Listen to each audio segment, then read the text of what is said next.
ధనుస్సు రాశి వారు ఈ వారం దగ్గరగా ప్రయాణాలు చేయవలసిన అవసరాలు ఏర్పడుతూ ఉంటాయి. వ్యక్తిగతమైనటువంటి ఆరోగ్య విషయాల్లో చాలా జాగ్రత్తలు తీసుకోవాలి. అంతేకాకుండా అలసట లేకుండా ప్రశాంతంగా మీరు పనులు చేపట్టేటటువంటి ప్రయత్నం చేస్తూ ఉండాలి. ఎవరో ఒకరు ఏదో ఒక రకంగా మిమ్మల్ని ఇబ్బంది పెట్టేందుకు ప్రయత్నాలు చేస్తుంటారు.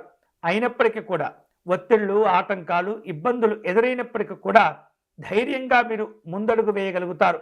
అలా వేయటం కూడా మంచిదే. ఆలోచన విధానాలను జాగ్రత్తగా రూపొందించుకుంటూ సమస్యల నుండి బయటపడగలుగుతారు. నిర్వహిస్తున్నటువంటి వ్యాపారాలు లావాదేవీల రూపంలో సంతోషాలను, లాభాలను కలగచేస్తుంటాయి. ఈ వారం విద్యార్థులకు శ్రమ పెరిగేటటువంటి సూచనలు కనిపిస్తున్నాయి.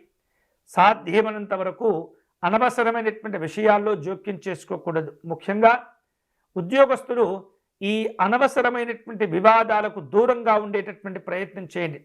మీ పని ఏదో మీరు చూసుకుంటూ మీ లక్ష్యాలు ఏవో వాటిని చేరుకునేందుకు మీరు సమయాన్ని కేటాయించండి తప్ప అనవసరమైనటువంటి విషయాల్లో మీ మనస్సును కాస్త దూరంగా ఉంచేటటువంటి ప్రయత్నం చేయాలి.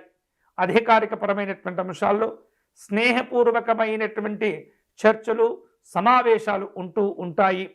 ప్రయత్న లోపాలు లేకుండా కొన్ని రకాల ఒప్పందాలను కుదుర్చుకుంటూ ఉంటారు.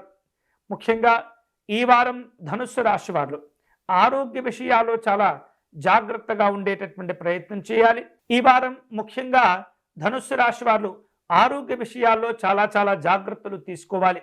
అన్ని రకాల ఆహారపు అలవాట్లను నియంత్రించుకోవటం, ఆహార విహారాదుల్లో జాగ్రత్తగా వ్యవహరించడం ద్వారా ఈ అనారోగ్య సంబంధమైనటువంటి భావనను మీరు తగ్గించుకోగలుగుతారు. ఈ వారం ధనుస్సు రాశి వారు శుభకరమైనటువంటి ఫలితాలు పొందేందుకై దత్తాత్రేయ స్వామి వారిని ఆరాధించటం మంచిది. వీలైతే శ్రీపాద శ్రీవల్లభ స్వామి వారి స్తోత్రం కానీ, గురుపాదుకా స్తోత్రం కానీ పారాయణం చేసుకోవటం ద్వారా గురువుల యొక్క అనుగ్రహం మీకు లభించి వారి యొక్క మార్గదర్శనంలో, వారి యొక్క సలహాల రూపంలో మీ పనులన్నీ కూడా చక్కదిద్దుకోగలుగుతారు.